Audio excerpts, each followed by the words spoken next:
इस बार बजट में एक ऐसा काम हुआ जिसने रिटेल इन्वेस्टर्स का मूड खराब कर दिया है। शेयर और इक्विटी म्यूचुअल फंड से कमाई पर टैक्स बढ़ाने से रिटेल यानी जो खुदरा निवेशक होते हैं उनमें काफी नाराजगी है। कुछ निवेशक कह रहे हैं कि सरकार पर कर्ज का बोझ लगातार बढ़ रहा है और इस बोझ को हल्का करने के लिए वो रिटेल निवेशकों पर टैक्स बढ़ा रही है। साल 2024-25 के अंत में सरकार पर 171.78 लाख करोड़ रुपए का कर्ज था, जो जीडीपी का 58% से ज्यादा है और निवेशकों को लग रहा है उनसे टैक्स ज्यादा लेकर सरकार अपने इस कर्ज के बोझ को ही कम करना चाहती है। तो इक्विटी से कमाई पर टैक्स में बदलाव का आपके निवेश पर कितना असर पड़ने वाला है, अब ये समझ लीजिए। अगर आप शेयर बाजार या इक्विटी म्यूचुअल फंड में निवेश करते हैं तो इस निवेश को एक साल बाद बेचने पर होने वाला मुनाफा लॉन्ग टर्म कैपिटल गेन यानी LTCG कहलाता है। पहले एक वित्त वर्ष में इक्विटी से 1 लाख रुपए तक की कमाई टैक्स फ्री होती थी और 1 लाख ऊपर से जो भी गेन होता था उस पर 10% टैक्स और 4% सेस वसूला जाता था। बजट में ये बदल गया है। बजट में अब एक फाइनेंशियल ईयर में 1,25,000 रुपए तक का मुनाफा टैक्स फ्री रहेगा और इससे ऊपर के मुनाफे पर टैक्स लगेगा और टैक्स की दर अब 10 से बढ़कर 12.5% कर दी गई है। ये फैसला 23 जुलाई से लागू भी हो गया है। रिटेल निवेशक इस फैसले का विरोध कर रहे हैं, लेकिन ऐसा नहीं है कि इस फैसले से सभी निवेशकों को नुकसान उठाना पड़ेगा। LTCG टैक्स में इस बदलाव से बड़े निवेशकों को नुकसान होगा, उनकी जेब से ज्यादा पैसा निकल सकता है। लेकिन वहीं जिन लोगों का साल का मुनाफा 2 लाख रुपए तक है उन्हें तो फायदा ही होगा, क्योंकि टैक्स फ्री इनकम की सीमा 1 लाख रुपए से बढ़कर 1,25,000 रुपए हो गई है और इससे 2,600 रुपए की वो बचत कर पाएंगे।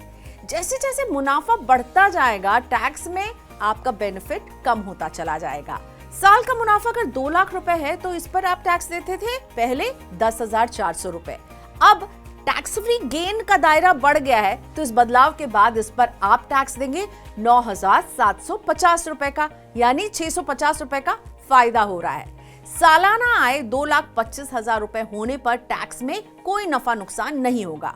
साल में 2,25,000 रुपए से ज्यादा जब आपको प्रॉफिट होगा तब आपकी टैक्स की देनदारी बढ़ती चली जाएगी।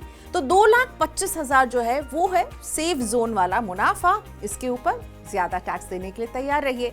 अल्फा कैपिटल के पार्टनर और CFP मुकेश जिंदल कहते हैं कि 4 साल पहले तक शेयर बाजार में रिटेल इन्वेस्टर्स की भागीदारी बहुत ही कम थी। साल 2020 के बाद से बाजार में तेजी की जोरदार रैली चली, जिससे निवेशकों ने खूब पैसा कमाया। इससे निवेशकों की भागीदारी बढ़ी, लोग बाजार का रुख करने लगे, निवेश करने लगे। लेकिन ये अभी भी 3% के ही करीब है, जबकि अमेरिका में ये आंकड़ा 55% है, ब्रिटेन में 33% और चीन में 13% है। मुकेश जिंदल भी यही महसूस करते हैं कि इक्विटी के मुनाफे पर ये टैक्स रिटेल इन्वेस्टर्स के लिए अच्छी खबर नहीं है। स्टॉक मार्केट में रिटेल इन्वेस्टर्स की भागीदारी को बढ़ाने की जरूरत है और इसके लिए इस तरह से टैक्स बढ़ाना अच्छा कदम नहीं है। सरकार ये कर सकती थी कि tax free long term capital gain की सीमा को 1,25,000 से बढ़ाकर 10 लाख रुपए तक कर देती, तो इससे मार्केट की तेजी का ज्यादा लोग फायदा उठाते और रिटेल इन्वेस्टर्स भी इतना नाराज नहीं होते। तो फिर क्या LTCG पर टैक्स की देनदारी को कम किया जा सकता है? ये सवाल आपको भी परेशान कर रहा होगा, तो इसका जवाब है हाँ, बिल्कुल आप कम कर सकते हैं। टैक्स हार्वेस्टिंग के जरिए आप टैक्स की देनदारी कम कर सकते हैं। इसके लिए आप 1 साल से पहले खरीदे गए कुछ स्टॉक्स और इक्विटी फंड्स बेच दीजिए, जिनका लाभ 1,25,000 रुपए की टैक्स फ्री सीमा के ही अंदर हो, यानी इससे ज्यादा की रकम नहीं होनी चाहिए। इसके तुरंत बाद इस रकम से उन्हीं स्टॉक्स और फंड्स को आप दोबारा खरीद लीजिए। इस प्रोसेस के जरिए आपको tax free long term capital gain मिलने में मदद मिलेगी। साथ ही आपकी सिक्योरिटीज का जो बाइंग प्राइस है वो भी उच्च स्तर पर रीसेट हो जाएगा। इस प्रकार भविष्य में जब आप इन शेयरों या यूनिट्स को बेचेंगे तो आपका टैक्स कम हो जाएगा। अगर आप निवेश को लंबी अवधि के लिए रखना चाहते हैं तो भी टैक्स हार्वेस्टिंग के स्मार्ट तरीके से आप अपना टैक्स बचा सकते हैं। हालांकि आपको शॉर्ट टर्म कैपिटल गेन यानी एसटीसीजी टैक्स पर कोई राहत नहीं मिलेगी। अगर आप इक्विटी से जुड़े निवेश को 1 साल से पहले बेच देंगे तो उस पर पहले की तुलना में अब आपको ज्यादा टैक्स देना है। पहले एसटीसीजी पर 15% टैक्स था, बजट में इसे बढ़ाकर 20% कर दिया गया है। इसलिए स्टॉक और इक्विटी में लंबी अवधि के नजरिए से ही निवेश करें। मुनाफे पर ऊंचे टैक्स से बचने के लिए अपने निवेश को कम से कम 1 साल तक तो जरूर बनाए रखें। और सरकार भी यही कह रही है, ये कदम इसलिए उठाया है ताकि लोग लंबे समय का निवेश करें, ना कि शॉर्ट टर्म के गेन और प्रॉफिट पर ज्यादा निर्भर करें।